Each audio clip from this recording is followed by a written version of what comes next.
Hello, ladies and gentlemen. Welcome to Throwback Thursday. Today on Throwback Thursday is talking about Power Rangers Zeo. Power Rangers Zeo has been out for 20 years already. I just had to throw that in there. But still, yes, it's been in there. I wanted to go on Facebook and actually talk about it, but instead, I kind of just didn't want to do it. But anyways, we're just going to talk about freaking Power Rangers Zeo as a whole. And well, we're going to just talk about mainly what I like the most is just, well, we had the Green Ranger. When the Green Ranger came, that was cool. But then later on, well, of course, White Ranger happened too. That was unbelievably shocking. But the one that still has me up to date of the craziness has to be the fact of Power Rangers Zeo, the Gold Ranger. When the Gold Ranger showed up, we had no idea who he was, which was so crazy and so unbelievable. I mean, the White Ranger was like, oh, yeah, and of course, some people, if you knew, the person who played Ryan in VR Troopers was supposed to be the White Ranger, but because of popular demand, Jason David Frank, aka Tommy Oliver, stayed as a Ranger and he became the White Ranger. So, of course, all the people now would be like, oh, it's hype. Oh my gosh. Tommy Oliver should just die already. It's like, yeah, that's what so many people want. But hey, way back in the day, we wanted more of them. And now you guys want less of them? That's kind of like messed up. But anyways, we're talking about Power Rangers Zeo. So we got the not White Ranger, my gosh. We got the Gold Ranger. And oh my gosh. When the Gold Ranger showed up for the very first time, it was like, what? Yeah, it was so unbelievable and so awesome. He still still hands down has like the best freaking damn song on the planet. Yes, the best song. I mean, yes, the Green Ranger one was good. Green Ranger one's good. The White Ranger one it was okay. The White Ranger one is okay, but the Gold Ranger one was the one that was just so awesome when it started. Yeah, when the tune started, it's like, oh. And you would figure if they're revamping crap in 2011, in 2010, no, it's 2011.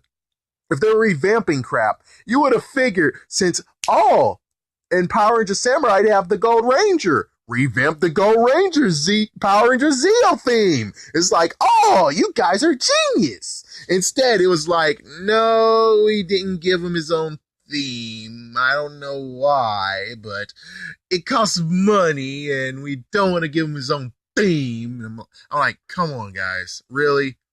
If you're going to revamp crap, at least remember, oh, we have a Gold Ranger song from way back in the day. It's like, yeah, it's so damn easy to remember that crap, isn't it? It's like, come on, guys. You created this already. I mean, you got the freaking Go-Go Power Rangers. It's like, you got that back. But yet you couldn't actually dig back and be like, they had a Gold Ranger as a Six Ranger? We have a Gold Ranger as a Six Ranger. Durr, use it. Oh, anyways. So the thing is that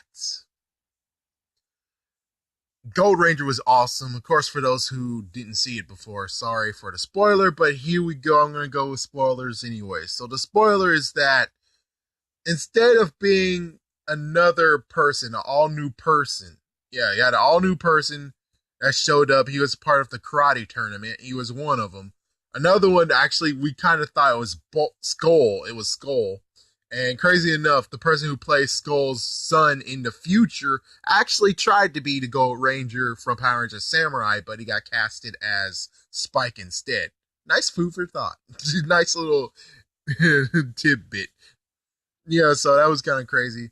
So we thought it might have been Skull, but of course everyone was like, nah. And then we had Billy, and we were like, huh, could Billy actually have found a different way of becoming a Ranger?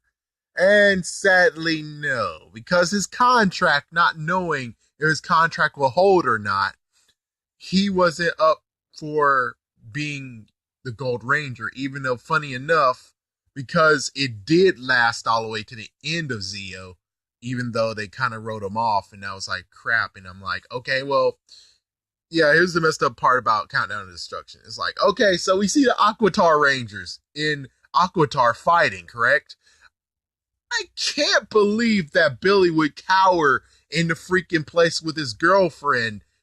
I'm like, I know, you guys have a bad freaking relationship, David Yost and you guys, but still, to make it continuity, you guys should have had freaking Billy there, or heck, you could have just had someone in the blue ninja gear from the third season, and he was gonna help fight too, along with his girlfriend. So it's like, yeah, I can't believe that when it comes to Rangers, that they are just there. They're just hiding somewhere. And it's like, oh, well, they're now cowardly because they're not Rangers anymore. I'm like, yep, that.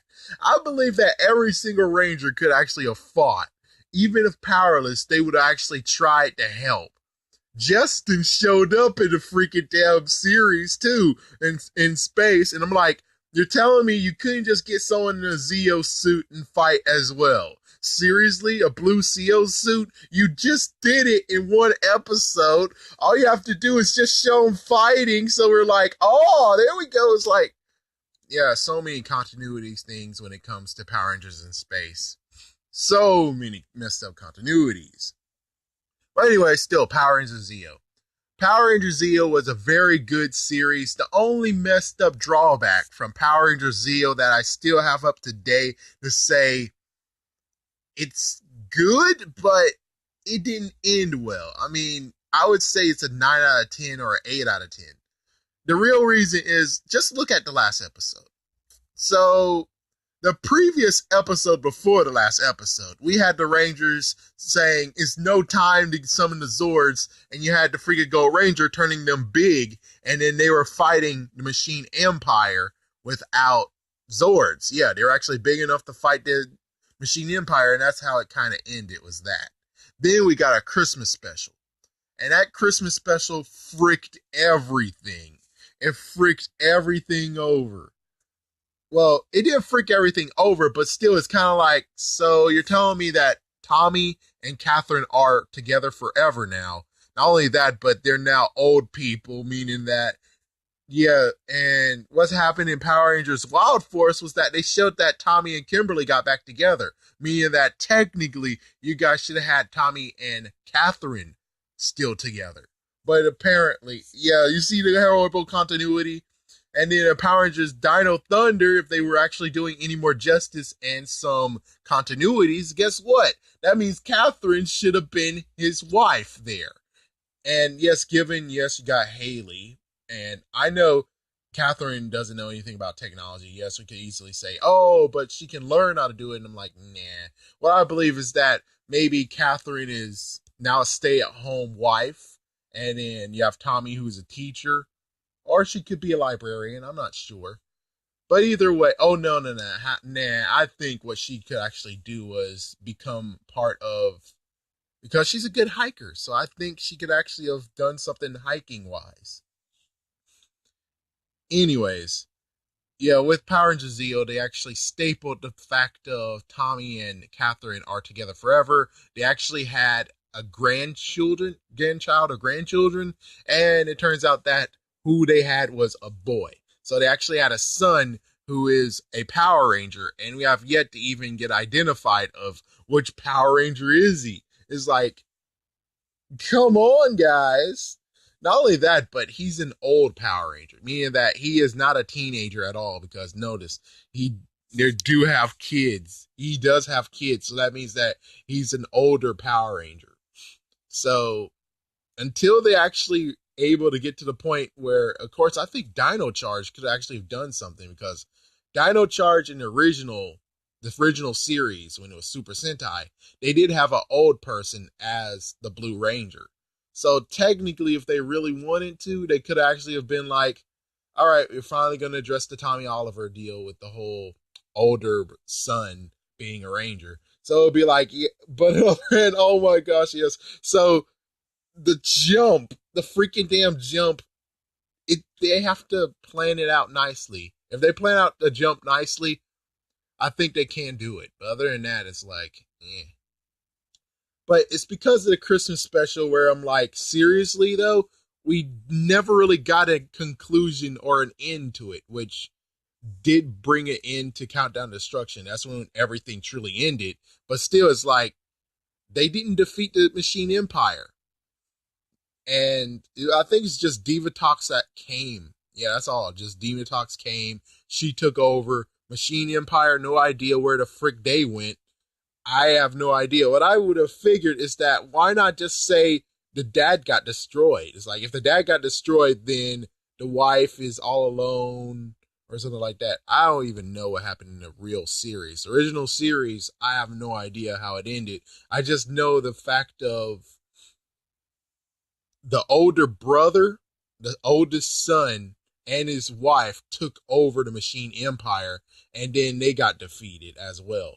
Yeah, like everyone got defeated by the end of it, but instead they didn't actually give a conclusion to it, and we have no idea what happened to the Zeo powers. Just the fact of they're not powerful enough to actually deal with Divatox. So that's basically all. But Power Rangers Zeo, I still have to admit, it was a very good series. Watching the Gold Ranger and hearing that theme, oh my gosh. Oh my gosh. It was just awesome. And I still remember the promo and everything, and I'm like, those lucky, lucky kids who got to see the screening of Power Rangers and everything from Fox Kids that are in California. It's like, you guys are freaking damn lucky. And you just freaking damn lucky. I mean, I would love to have been in a freaking screening with all other kids and we all rooting up Power Rangers. It's like that would have been great. But, you know, being way in Florida, it would have been cool if they're like, oh, in Universal Studios, selected few are sent there and they actually watch. Yeah. Anyways, thank you for watching and stay tuned for another Throwback Thursday. And hopefully Toei or Bandai or whoever doesn't freaking copyright infringe it and make it so that, oh, damn, no Throwback Thursday. Still kind of sore about that. But anyways, thank you for watching and have a great day.